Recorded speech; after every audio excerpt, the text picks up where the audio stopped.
L'IA, la culture populaire. L'IA a évolué, passant d'expériences d'informatique rudimentaires, comme le programme de Dame d'Arthur Samuel en 1952, à des systèmes capables de surpasser les champions humains dans des jeux complexes, Deep Blue aux échecs, AlphaGo au Go, et de s'intégrer à la culture populaire. Le point central est l'émergence de l'IA générative, une technologie unique dans l'histoire humaine par sa capacité à créer de manière quasi autonome des productions culturelles, peintures, chansons, films, qui sont souvent indiscernables des créations humaines. Ce phénomène brouille les frontières traditionnelles de la créativité et soulève des questions fondamentales sur l'authenticité, la profondeur émotionnelle, l'originalité et sur les approches juridiques adaptées. L'IA n'est pas intelligente. Elle est surtout une championne des statistiques. Le terme « intelligence artificielle » est trompeur. Pour comprendre les systèmes actuels, il faut les distinguer radicalement de leurs ancêtres, les systèmes experts des années 1960-1990. Derniers fonctionnaient sur une logique déductive. Des experts humains programmaient des règles explicites. Si telle condition est remplie, alors faire cela pour simuler un raisonnement. Les modèles d'aujourd'hui, eux, opèrent par induction statistique. Comme l'explique l'artiste et théoricien Grigory Chatonsky, ces modèles sont nourris d'immenses quantités de données, des milliards d'images, de textes, de sons produites par des humains. Le logiciel décompose ces données en fragments et effectue des calculs de probabilité pour déterminer comment les réassembler de manière crédible. Il n'y a aucune idée ou intention dans ce processus. Il s'agit d'une pure opération mathématique, d'une prédiction statistique sur la meilleure manière d'agencer des pixels ou des mots pour correspondre à une requête. Il s'agit juste de fournir des données à un logiciel qui va décomposer ces données en fragments, en éléments, et qui va opérer des calculs purement statistiques sur ces données. Cette révélation est fondamentale. Elle nous force à cesser d'attribuer des qualités humaines comme la conscience, l'intention ou la compréhension à ce qui est, en réalité, un processus calculatoire d'une complexité immense, mais dépourvu de subjectivité.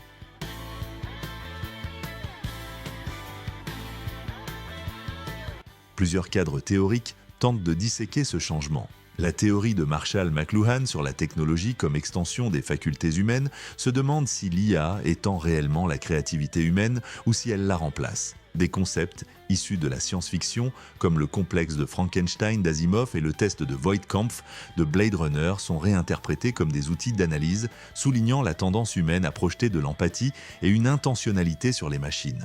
La sémiotique offre un vocabulaire précis, texte, code, interprétant, pour déconstruire les créations de l'IA, tandis que les notions de simulacre et d'hyperréalité de Baudrillard expliquent pourquoi le public accepte de plus en plus ces œuvres artificielles.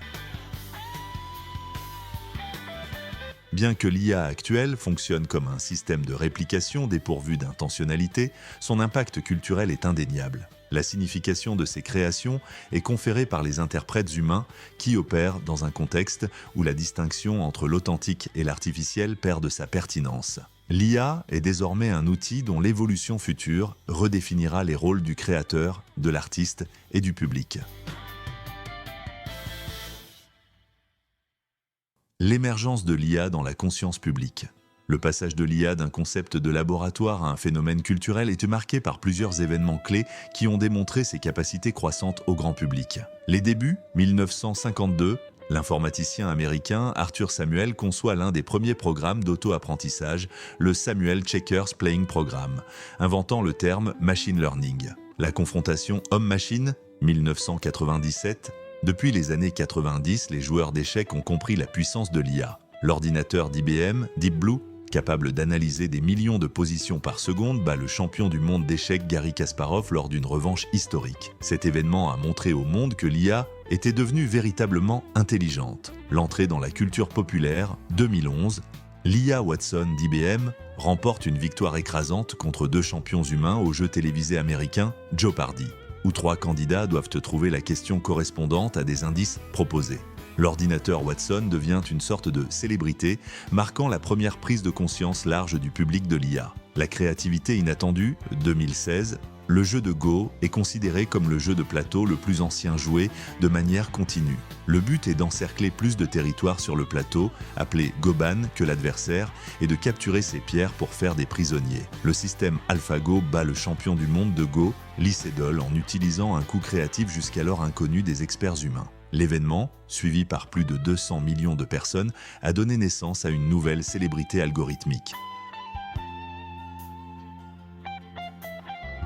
L'IA comme force culturelle. L'IA s'inscrit dans une longue histoire de technologies qui ont façonné la culture, mais sa nature quasi autonome la distingue fondamentalement des innovations précédentes comme l'enregistrement sonore, le cinéma ou la radio. L'IA comme moteur de changement. À l'instar des technologies du passé, l'IA est une force qui modifie les modes de vie et les valeurs esthétiques. Comme le dit Max Roser, peu de choses sont aussi importantes pour l'avenir du monde et pour nos propres vies que la manière dont cette histoire se poursuit.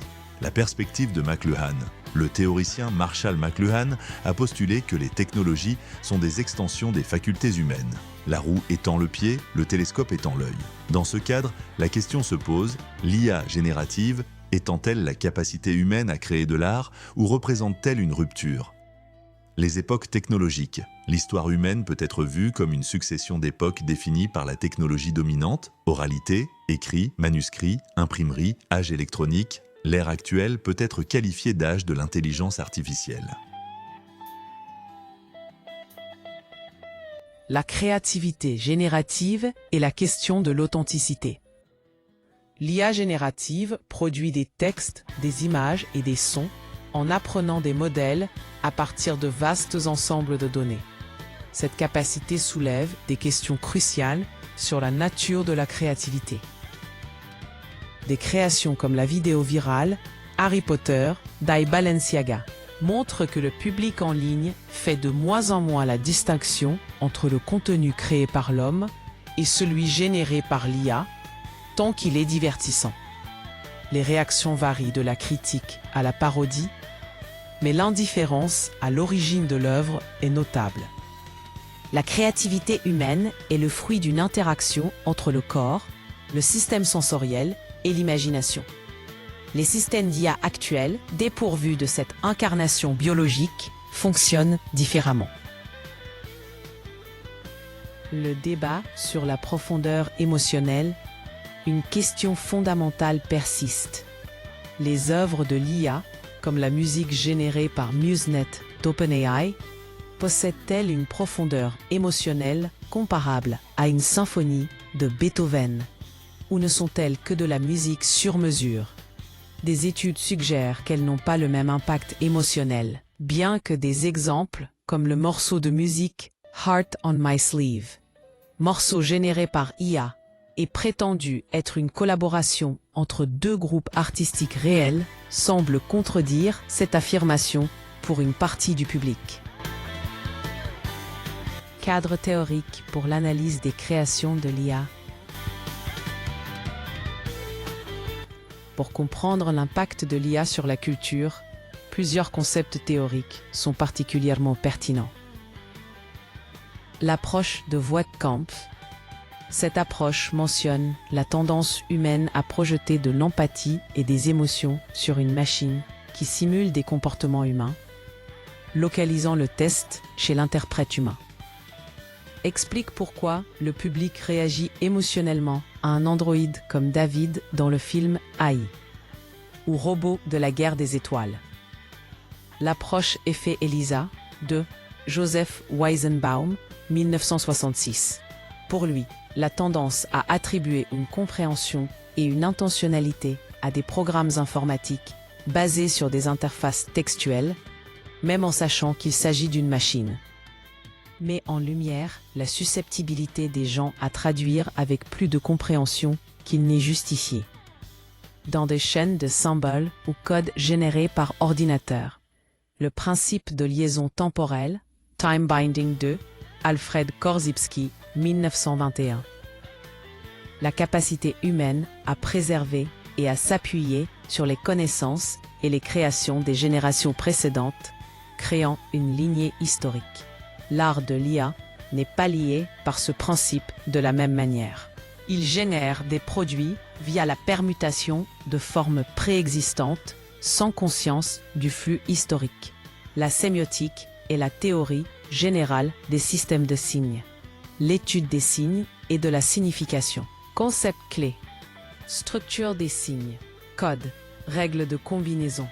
Représentation, ce que le texte dépeint, et interprétant, la réaction ou la signification suscitée chez l'interprète. Une chanson de l'IA est donc un texte créé via un code algorithmique qui représente un style musical. L'interprétant est entièrement produit par l'auditeur humain, car la machine n'a ni intention ni fantasia. Selon l'approche hyper-réalité et simulacre de Jean Baudrillard, 1981, un état où la distinction entre la réalité et sa représentation s'estompe. Le simulacre, la copie, devenant plus réelle que l'original. L'art généré par l'IA prospère dans cet environnement, où son artificialité importe moins que son effet. Le film The Matrix est une illustration culturelle majeure de ce concept. L'IA dans l'imaginaire collectif, la science-fiction comme miroir. La science-fiction a longtemps exploré les implications des machines intelligentes, façonnant les perceptions et les angoisses du public. Thème dystopique. Homme complexe, de Frankenstein Asimov, la créature se retourne contre son créateur.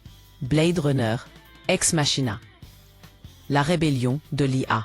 Les robots asservissent l'humanité. 2001 d'Odyssée de l'espace de Kubrick film, ou la pièce RUR de Karel Čapek en 1920. La technopolie, Neil Postman, une société où le jugement humain est subordonné au calcul technique. Thème utopique. Les robots comme serviteurs bienveillants, régis par des principes éthiques, comme les 3 lois de la robotique d'Isaac Asimov. Réalité simulée. L'idée que notre réalité perçue est une simulation gérée par une IA avancée, popularisée par Matrix 1999. Des œuvres comme Blade Runner utilisent les androïdes, réplicants, pour poser des questions fondamentales sur l'identité humaine, la réalité et le sens de l'existence.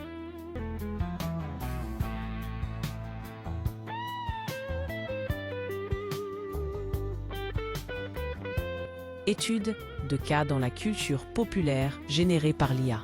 Des exemples concrets illustrent les dynamiques et les controverses entourant l'IA dans l'industrie culturelle. FN Meka, décrit comme un rappeur virtuel généré par l'IA, il a attiré plus de 10 millions de followers sur TikTok et a été signé par Capitol Records en 2022. Il a été rapidement abandonné suite à des critiques concernant sa représentation stéréotypée d'un homme afro-américain, soulevant des questions éthiques sur l'utilisation de l'IA. Heart on My Sleeve, un morceau de musique deepfake de 2023 imitant une collaboration entre Drake et The Weeknd. Il a généré des millions de vues et des commentaires positifs, montrant que de nombreux auditeurs ne pouvaient pas détecter la différence ou ne s'en souciaient pas tant que la qualité musicale était au rendez-vous. La critique Shamira Ibrahim souligne cependant ce qui est perdu, la magie qui accompagne les performances organiques avec la voix humaine. Savages par Altita, ce morceau utilise une voix deepfake de Jay-Z. Les commentaires des auditeurs sur YouTube ont confirmé que la plupart ne se souciaient pas de l'artificialité de la voix, renforçant l'idée que nous pourrions vivre dans une certaine forme d'hyper-réalité.